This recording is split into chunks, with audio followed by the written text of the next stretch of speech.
In a Spanish harbour, the Cook Report goes underwater to recover evidence lost in a battle with latter-day Spanish pirates. Tonight, how we caught Spanish fishermen lying and cheating to steal British fish in a multi-million-pound swindle.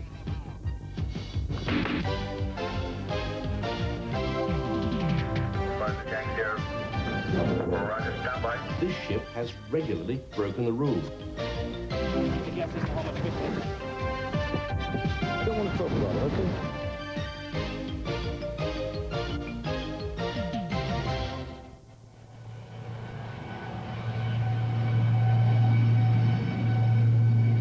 Every day off the coasts of Britain and Ireland, the fight to stop illegal fishing goes on. Good morning, Golf Bravo Tango Hotel Romeo. The worst offenders are Spanish ships. Another one has come in there. It's more than just a scandal, it's fraud. It is just systematic fraud that's been going on. No, DI 4126. There are 250 Spanish trawlers fishing in British and Irish waters. He's on 16. Not all break the rules, but those that do so in the most cavalier way. Another one there is at 15, you see. You represent a fishing constituency. How would you describe what the Spaniards are doing? It's piracy, without any question. Absolute piracy. In the week when Parliament votes on the very future of the European community, at least one key policy seems dead in the water, and the architect of the EC fisheries policy says British fishermen have a right to be outraged. If I were a British fisherman, yes, I think I would feel very angry for this, because, I mean, obviously it's going to cut their incomes. And for a lot of fishermen, I think it's going to perhaps make them bankrupt. We've shared the storms with British fishermen to get the evidence to prove how the Spanish are blatantly breaking the law. Proof that many Spanish boats have built-in secret smuggling holes. Proof that many Spanish boats falsify their plans to fool the authorities. To British fishermen, it's a long-running scandal. Roger!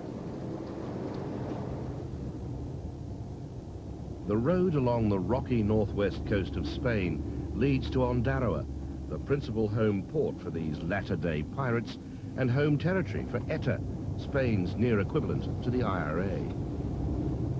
If you expose this scandal, they'll bust your cameras, they'll throw you in the water. We did, and they tried, but not before we'd got the evidence. We waited for one particular boat returning home from UK waters. The Juan Marie has convictions for illegal fishing and has been caught with a secret fish smuggling hold. In Ondarroa, it seems, such holds are commonplace. What do they hide in these hidden holes? They hold fish that are too little to be caught. So, if a boat brings home, say, 500 boxes, how many of them would be illegal? Well, it depends, but generally, if there are 500 big boxes, about 200 will be illegal. And that could mean an extra £50,000 profit every trip. The Juan Marie has been away for 20 days to fish British and Irish waters, since her own waters have been heavily overfished. Ondarroa has 60 or 70 deep-sea boats, like the Juan Marie, locally owned and locally crewed. But the captain is the surprise. Dennis Ward is British. The Juan Marie flies a British so-called flag of convenience, which requires that the skipper, though no other member of the crew, is British. Indeed, on paper and on its stern, the Juan Marie claims to come from Milford Haven, but that's a legal charade. The Spanish flagships have no convenience method whatsoever.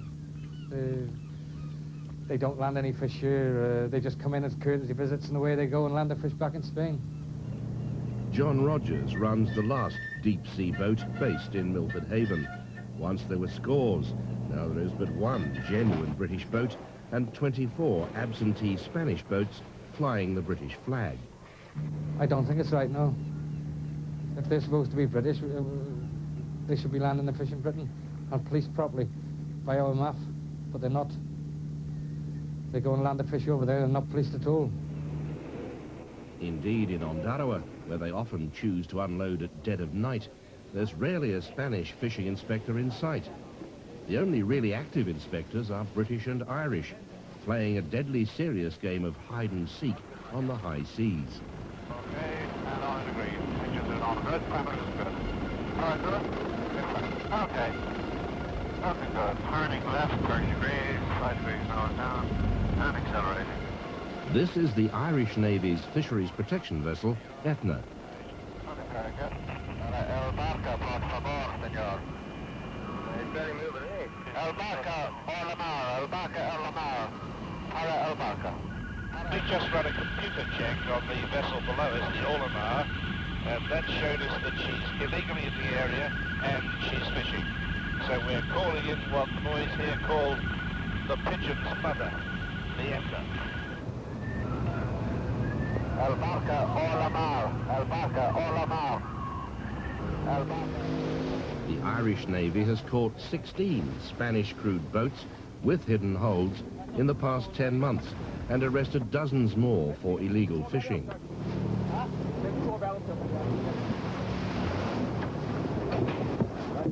In this case, the Spanish trawler Orlamar has broken just about every rule in the book. No entries whatsoever in his logbook. He has no license. He has no entry telex entered into his logbook. He has no capacity plans on board. He has approximately 13 tons of fish on board. The toughest job in an ice-covered fish hold is finding the secret fish room. Today, the one rule the ship hasn't broken. In the ice-free hold of a British ship in port, Fisheries Inspector Eddie Derryman showed us how the Spanish do hide undersized or over-quota fish. Now, on a Spanish fish room, she would probably be filled up with ice right across here, 70 or 80 tons of ice.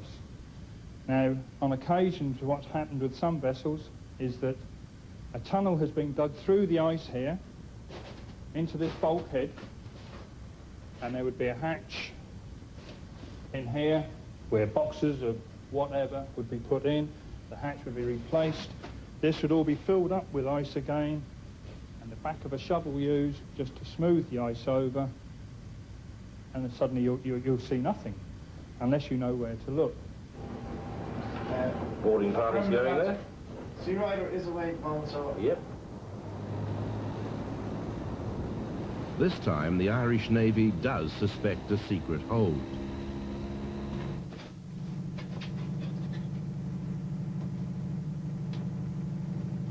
The fish room appears to be much smaller than it should be, according to the ship's official capacity plans.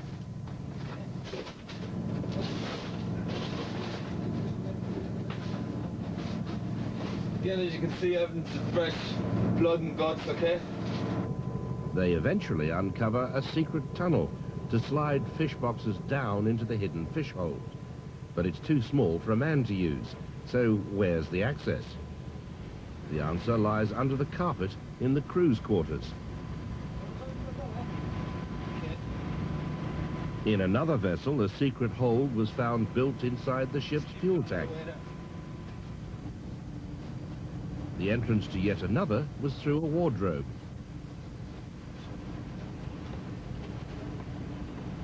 When the Juan Marie was caught with a secret hold like this, the hidden hold increased its fish-carrying capacity by 50%. Newlyn in Cornwall is one port badly affected by Spanish tactics. Spot checking locally landed fish is fisherman's leader Jim Portis. He wants to ensure that only mature fish have been caught, and he wants Spanish vessels to play by the same rules. These vessels do take fish in excess of their quotas. They do take fish which is blatantly illegal in terms of its size, and they hide that fish away. Back in Spain, tiny hake, monkfish and megrim fetch premium prices. the word greed comes to mind. If significant quantities of undersized fish are being caught and landed, then the long-term consequences for the fishery will be disastrous. The stock won't be able to maintain itself, and hence there will be no sustainable fishery for that particular species.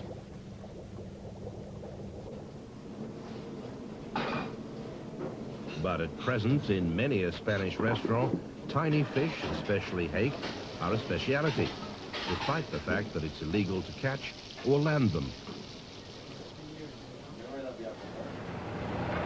In Ondarroa, they do land immature and illegal hake from British and Irish fishing waters by the ton.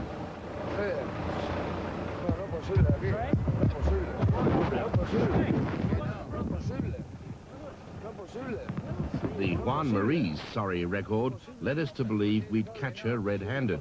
What are you doing? You can't film here. I'm telling you, you can't film here. The owner's son clearly knew he was breaking the law. As box followed box, the local tally sheet obtained by us showed that Juan Marie had landed nearly 6 tons of undersized hake, less than 1 ton of legal hake, and 10 times its quota of cod. This was smuggling on a grand and very profitable scale.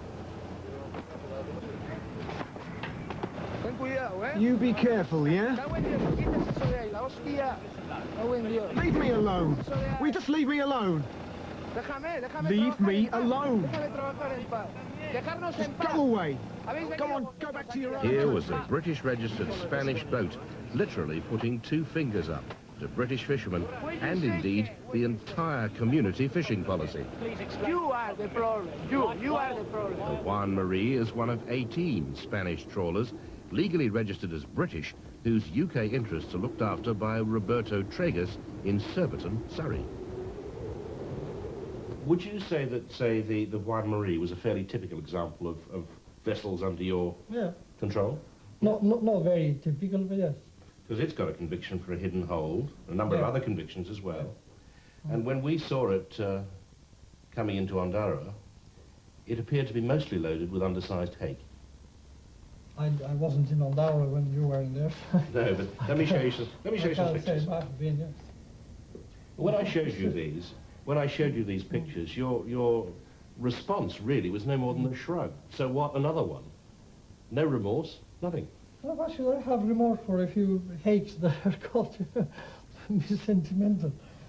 Fish, I'm telling you, the size of fish is not the Bible. No, but the rules are supposed to be the Bible, and this ship has regularly broken the rules. No, regularly. No. They have one conviction. They have more than that. In fact, the Juan Marie has 17 previous convictions. As she and others prepared to set off for sea again, we were making our plans to return, this time with a British fishery inspector. What percentage, roughly, of the fleet you manage uses Ondarroa as a port? I think about 10 ships, 10 out of the 18. So more than half? Oh, well. The fleet you manage uses Ondarroa as a port? I think about 10 ships, 10 out of the 18. So more than half? Oh, well, yeah, more than half. Yeah. And this is the port that you say is the port to sell undersized fish? That's the port where the undersized fish is landed, and when it's landed, yes. He says his boats couldn't make a decent living any other way. One shipwright who's installed secret holds told us nearly all the boats in Ondarroa have them. One ingenious owner asked for the secret hole to be built under the toilet. Indeed, you had to dismantle the toilet to unload the fish from their hiding place. In Galway Harbour, the police detained the boats on which we saw the secrets of her hidden fish hold being prized from the ice. Feelings run high in these parts. Local fishermen say the Spanish show them no mercy at sea. And about 5 o'clock in the morning, one boat rammed him. He was rammed on the port side, and if about in this area, like, But if she hit him back another 6 feet, she would probably have killed him in the wheelhouse because his bunk was in the wheelhouse, you know. The side of the wooden Irish boat was stove in by the much bigger steel-built Spanish craft. And this has not been an isolated incident. What's happening outside is highly dangerous because we can be working nearly maybe 4 or 5 boats, and these Spanish longliners see us working there. So they decide they're haking the area, and they come in 4 o'clock in the morning, and they'll shoot their lines, and they'll call us up, and they'll tell us move out. And if we don't move out of the area, they'll come in and they'll try to ram us. They'll pull up alongside of us, they'll try to chop our wires, and it's highly dangerous because we don't know whether we get rammed or not. As a result, the local fishermen say they're now too scared to fish their traditional grounds. They say their port and their town will die. Grimsby, once the busiest fishing port in Europe, is already empty. Ironically, out-of-work British skippers now provide the legal cover the Spanish need to fly the British flag. And what are they expected to do when they get on board such a ship? They do nothing. All they're simply there to be fall guys. They just put their name to the logbooks and sign the fishing logs, and that is it. They're just fall guys. Fall guys for what? Illegal fishing. And this is one of them. I don't want to talk about it, okay? Don't show it on the... Well, I'm not surprised. In court in Ireland, Graham Walker from Cleethorpes and his Spanish boat have just been fined £35,000. In the European Parliament, Winnie Ewing believes there's worse to be discovered, that the hidden holds are being built with EEC grant money from taxpayers. This document is dynamite. Grants have been paid for the modernisation of Spanish vessels, but there's no way that the community can verify which vessels have benefited from these grants. If any vessel is found to have illegal holds, we have no means to establish whether or not they received EC funding to complete their modernisation, and no way of determining where the vessels should be held liable to repay grants with their abuse. These are not my words, Mr. President. These are the words of the Committee of Auditors of this Parliament. The face of the Spanish MEP says it all. He's heard much of it before. If he and his Spanish colleagues wanted to tackle the problem, the answer lies largely in the hands of his own government. The other MEPs know that too, but fear the worst. We'll be out of stocks. There'll be no fishing. There'll be no livelihood. There'll be no fishermen. In Spain, the Juan Marie is about to land again. Jim Portas has already discovered that illegal undersized fish are in such demand they're on open sale in Spain's biggest department store chain. We were able to walk into a fish shop in Madrid and buy immature fish over the counter. And this is what we bought, which, as you can see, by any stretch of the imagination, is immature fish. And I'll show you that by measuring it on the measuring board that I would use in England. And you can see that this fish is well below the minimum size. And to emphasize the point, he bought at the same time a fully grown hake.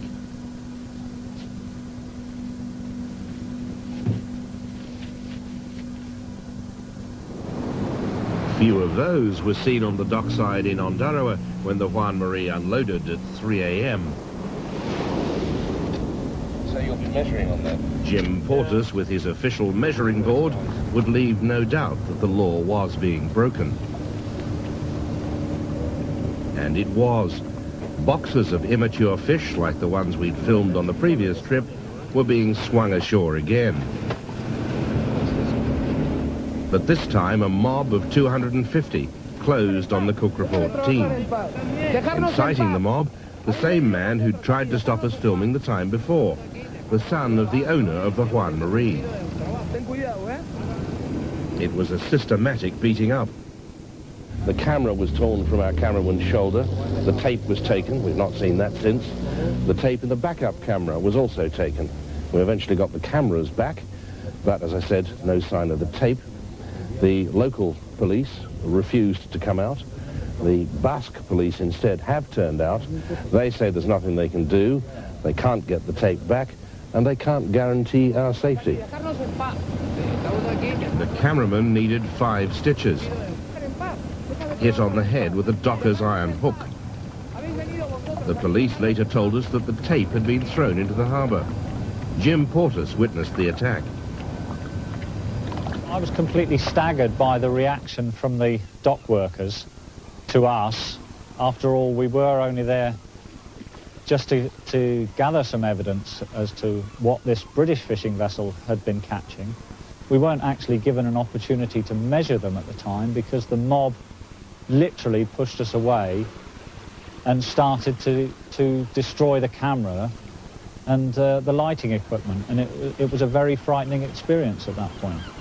The last time the authorities upset the town, the terrorists turned up. ETA blew up the quayside customs post. This time, Ondarroa closed ranks against the Cook Report. So, in an effort to retrieve our taped evidence, we imported our own team of divers. The local divers had been told their legs would be broken if they dared to go in. Jim Portis, meanwhile, made an official complaint to the Spanish Fishing Ministry about the unchecked law-breaking of a so-called British boat. And as the search began, one of the Fishing Ministry inspectors gave us a clue as to why they rarely visit Ondarroa. He and 3 others had recently had the full treatment.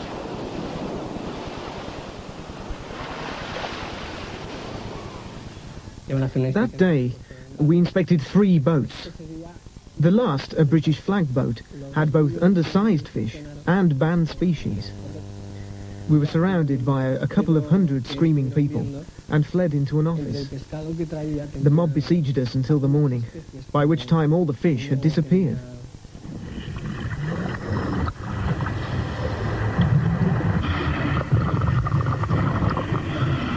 Beneath the harbour, 3 feet of dead fish hampered the search, and efforts were made to get the divers to change sides.